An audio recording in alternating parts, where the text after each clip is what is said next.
Eugene DePasquale, who's from here in New York. He is the Auditor General of the state of Pennsylvania, and we thought it would be good to get him in this morning to find out what's going on during the COVID-19 pandemic. And good morning, Eugene. Always good to have you on the show. How are you?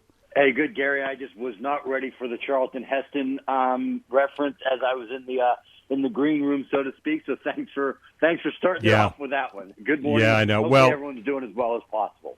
It's a far better visual than some of the other ones that Mark has presented lately. He's back in the studio, and I'm over here in my studio at home. So, believe me, if you only knew what I was subjected to daily, you're going to feel good about being Auditor General. Okay. So, anyway, yeah. COVID-19 has presented all kinds of challenges for the state of Pennsylvania. That's the most obvious statement that anybody could make. But what has it done for you in terms of, there's a lot of money flying around during this time and from a lot of different places, and you're kind of the watchdog on that, so to speak, in terms of doing audits and keeping an eye on how money is spent here in the state. What has it done in terms of additional burdens or additional responsibilities on your office? Well, I mean, first of all, I want to say, and broadly speaking, just to make it clear that compared to the other challenges, people in the world out there, hey, look, ours pale in comparison, especially the frontline healthcare workers. But look, on one hand, it dramatically added to our challenge. Look, we're not in the office the same way others are. So the way we would normally meet as a team and strategize and, have our roundtable discussions about what we're going to go after next, we've had to make adjustments there. When we normally, request documents from a school district, for example, that now isn't operating the way it normally does, that creates a challenge as well. So those challenges clearly exist. When this thing broke, we knew initially that there was going to be stuff that we would have to take a look at some point to make sure that everything happened appropriately. And we all know that there's going to be mistakes made.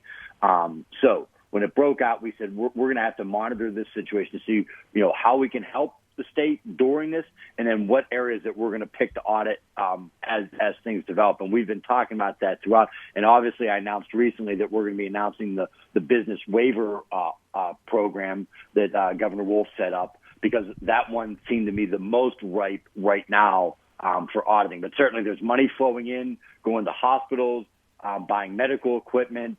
There's probably going to be additional aid going to the states. There's the small business loan program that under certain areas we have jurisdiction, certain areas we don't. But the short answer is there's one we're obviously auditing right now, and we're monitoring a host of others, and there'll be other announcements that'll be coming once the emergency order is lifted. Let me bring in a caller this morning. Bill from Shiloh has a question for you, Eugene. Bill, go ahead. Your question for Eugene DePasquale. Sure. Good morning, Auditor General. I'd like to ask this question. With regards to the Commonwealth and the purchasing of goods and services, do you have the opportunity to really look at terms and conditions that are in most high-level contracts relative to how the state is getting what it is that it's supposed to be getting? I'm referring to the past debacle that we had with the communication system, and also the circumstance right now with the unemployment check situation, with our current system being one of COBOL versus something that is much more modern today. Can you talk about that, please? Thank you, Bill. Absolutely, Bill, and thanks for the call. Actually, those two areas we both investigated, and we were highly critical, and hopefully because of what we – and actually areas. One, I think mostly because the state police wanted to move in a different direction as well. And second, because of our audit, there's going to be changes. I'll walk through the state police radio network first. We certainly did an investigation of that. That actually debacle dated back to the mid-'90s when a new radio system was put in place. And the real problem was basically highlighted during the Freen manhunt. The person that killed the state troopers up in northeastern Pennsylvania. And the state troopers went on the manhunt for him in northeastern Pennsylvania, had to use their own personal cell phones because the state's radio system didn't work. So we did an audit of that. We're highly critical of that. And what we specifically did was we audited the RFP process and the terms and conditions of the contract. So that helped pave the way, along with other work by the state police. I don't want to say that it was just because of what we did that it enabled the state police to go in a different direction. They now have a new system that is being implemented and we are monitoring that along the way to make sure that public safety is at the forefront of that, and everything, and it has met every criteria every benchmark that we set so far. So we're pleased with the progress there. When it comes to the unemployment system, we audited that in the spring of '97. I came out with that audit, and words that I wish there's sometimes you call things right, sometimes you call things wrong. I wish I was wrong on this one, but it turned out I wasn't. I said this system cannot handle the next recession. God forbid if we have a recession. This system is being held together with duct tape and bubble gum. I must have been in a good mood when I was describing it because it wasn't even that good. And yes, the caller is right. It was on a COBOL system, and you had to be going to high school in the 1980s to know what that even means, because it's not just a planet in Battlestar Galactica. Again, that audit, I wish that everyone had taken that audit seriously at that point. But because the economy was practically in full employment, the phrase, we'll get to it tomorrow. Well, then tomorrow hit. There's the new system that's going to be implemented October 1st. But unfortunately, a lot of people are suffering the consequences in the meantime. Eugene, beyond being able to say, okay, here's what we found, do you have any enforcement ability? Does that get turned over to the executive branch, or how is that handled? Yeah, so a lot of people ask us, and I don't even mean it to be funny, because I'd like to think that we've done a good enough job that people start demanding that we have enforcement powers. The short answer is we do not. That's why, and some people say, why is Eugene having so many of these press conferences? Why am I on your radio show a lot? Why am I doing all these press availabilities? It's because I'm trying to drive the public to drive the change when I don't believe, whether it's the executive or the school district or the particular agency that I am auditing, is going to follow what I believe is necessary. I then have to go to the public to make the case. And so people go, why am I always out there making the case? That's why. Because, look, whenever somebody agrees to just do what we say, we rarely, you rarely see me out there guns blazing.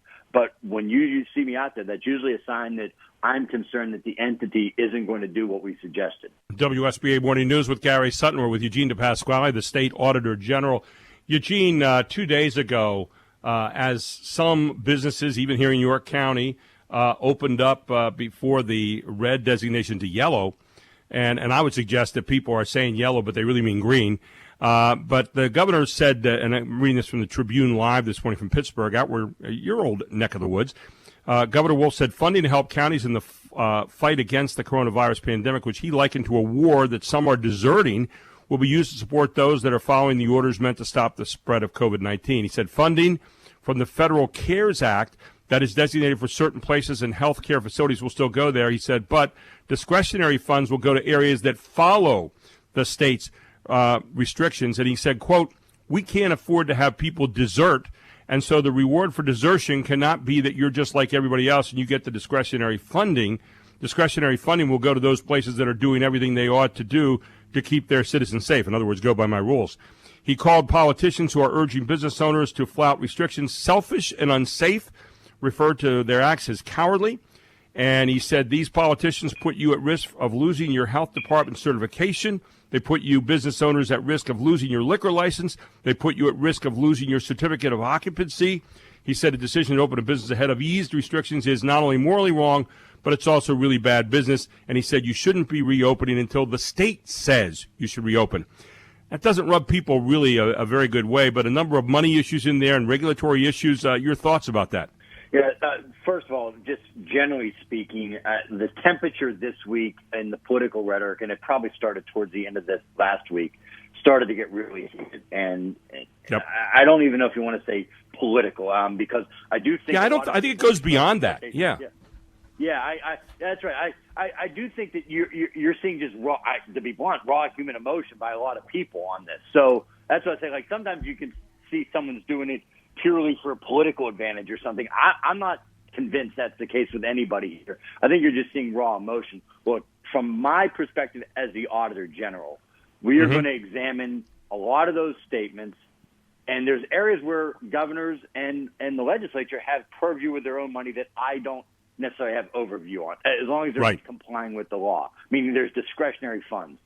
If there is federal money that's supposed to go to a hospital, but it happens to be in a state RIP district that the governor is mad at. Again, God forbid this happens.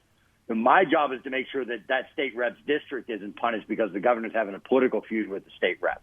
And so we will monitor that. I would say God forbid, because I can't imagine that would happen, but that is something that we will monitor to make sure it does not happen.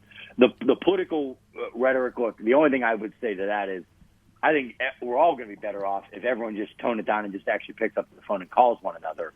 Even if it's a bad phone call, let's talk this stuff out because nobody benefits by these war of the words, in my opinion.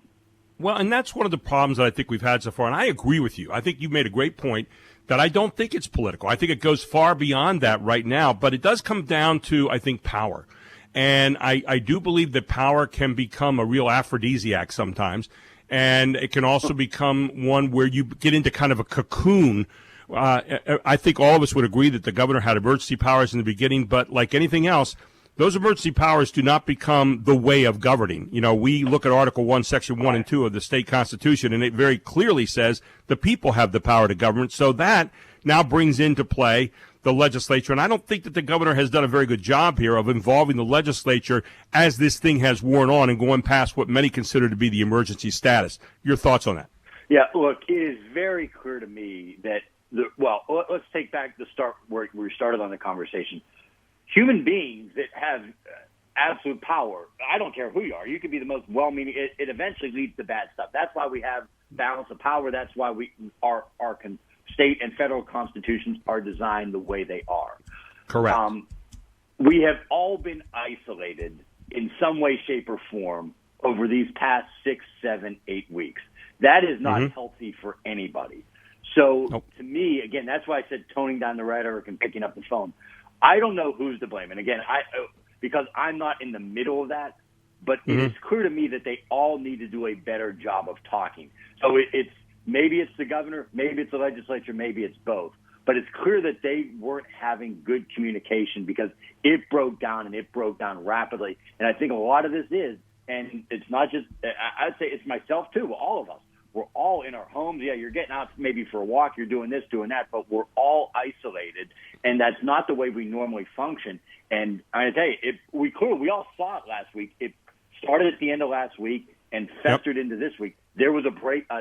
Maybe the actual exposure of the lack of communication really exacerbated. And again, the way things work, governor's chief executive, legislature makes the laws. They need to get back to having a better dialogue because we've got a state budget that has a huge growing deficit that's got to get passed by July 1st. And if they're just having this type of argument, they've got to start toning down the rhetoric, and that's all of them. And by the way, I would say sometimes that applies to me as well, that we've all got to do a better job of communicating because there's nearly 13 million lives that are relying on their state officials. Yeah. Thank you for that reminder. The best job they can. And they are the government after all, and they are hiring you guys and getting you guys in there to do the job for them. And again, don't isolate yourselves. That might be a good thing to say to the governor and to the state representatives and everybody who's representing the people. Eugene, I really appreciate your candor this morning and joining us. Thank you so much, and we'll talk to you again very soon, my friend. Hey, Gary, and if you are out there today, it's nice but windy, so hopefully that wind's at your back if you're driving that golf ball. I'm going to pick only those holes and play those ones where the wind's at my back. How's that sound? Take care, buddy. Sounds like it. Thank you. Hey, thanks for having me on. Take care. Have a good day. Stay safe, everybody. You too. Eugene DePasquale, the Auditor General of the state of Pennsylvania.